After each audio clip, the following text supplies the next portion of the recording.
इंद्रजीत सिंह गौर जी। राधे राधे। राधे राधे महाराज जी। महाराज जी, इंसान जन्म किस लिए हुआ है? क्या जीव जंतुओं और प्रकृति की सेवा करने के लिए या फिर भगवान का ध्यान करने के लिए? वैसे जीव जंतु और प्रकृति में अगर भगवान की भावना से सेवा करे तो बहुत बढ़िया सेवा हो जाए। जीव जंतु और प्रकृति में भगवान की भावना करके सेवा करे तो बहुत बढ़िया सेवा बन जाए, क्योंकि सब में भगवान है ना।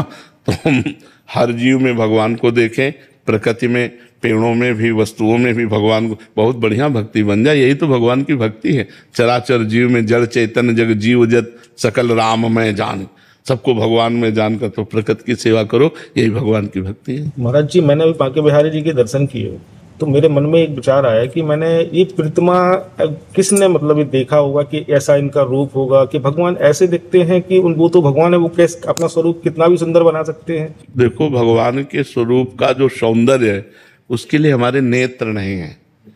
अगर भगवान का स्वरूप के सौंदर्य का वर्णन करें तो हजारों करोड़ सूर्य एक साथ उदय हो तब भगवान के चरण के नख कांति का तेज है। सहस्त्र कोटि सूर्य संप्रभा, शास्त्र माने हजार, कोटि माने करोड़। हजार करोड़ सूर्य एक साथ उदय हो, 1000 करोड़ सूर्य एक साथ उदय हो तो जो तेज होगा वो श्री कृष्ण के नख कांति का है। वो रूप कहाँ देख रहे हैं? उसके लिए अर्जुन को जब रूप दिखाया तो इस नेत्र से देखे क्या? दिव्य नेत्रों से। तो हमारे पार्थिव नेत्र हैं तो भगवान ने अर्चा अवतार धारण किया, मूर्ति रूप। हम मान करके शुरू करते हैं तो सवाल हल हो जाएगा। स्कूल में मानी संख्या से सवाल होता था ना, तो मानी संख्या, ये हमारे भगवान, ये हमारे भगवान, और हम इन्हीं में भावना करने लगे तो धीरे धीरे हमारा हृदय पवित्र हुआ, हम धीरे धीरे हमारे भाव पवित्र हुए, आचरण पवित्र हुए, तो भगवान कृपा करके हमें नेत्र दे दी। भगवान इतने सुंदर हैं कि एक बार देखने के बाद देखने लायक नहीं रहोगे, मतलब कुछ और दिखाई नहीं देगा। पिय मूर्ति नयनन बसे ते ही रस रहा, वो ही बस जाए, करोड़ काम एक साथ मूर्छित हो जाए, इतने सुंदर श्याम सुंदर है, इतने सुंदर भगवान है कि राक्षस लोग जब भगवान को देखते थे तो देखते ही रह जाते थे।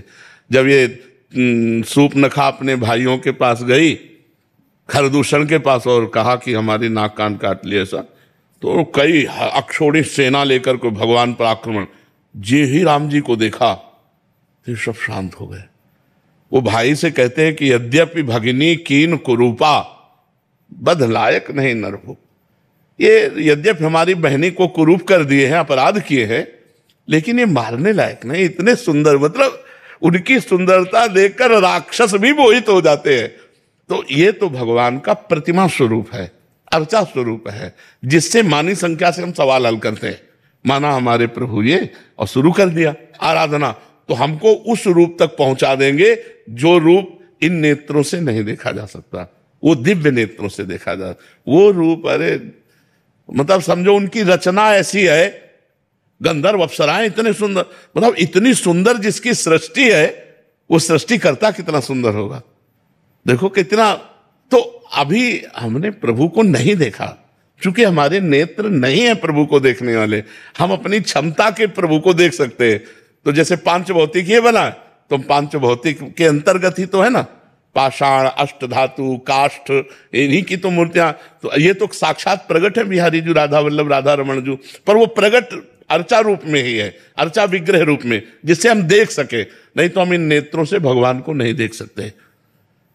जैसे हम दोपहर के सूर्य से आंख नहीं मिला सकते, तो हजारों करोड़ सूर्य की नख कांति जिनकी है, वो भगवान कितने तेजों में हो। हमारी श्री जी के लिए, राधा रानी के लिए आता, पीता अरुण छवि मनंत तडिल लता भाम, पीत और अरुणिमा लिए हुए अनंत बिजली जैसे एक साथ उदय हो। हजार या करोड़ या अरब नहीं, अनंत। एक बिजली चमकती तो चकाचौंध हो जाते हैं सब, और अनंत बिजलियां एक साथ हो, ऐसी श्री जी की कांति है। हम देख पाएंगे?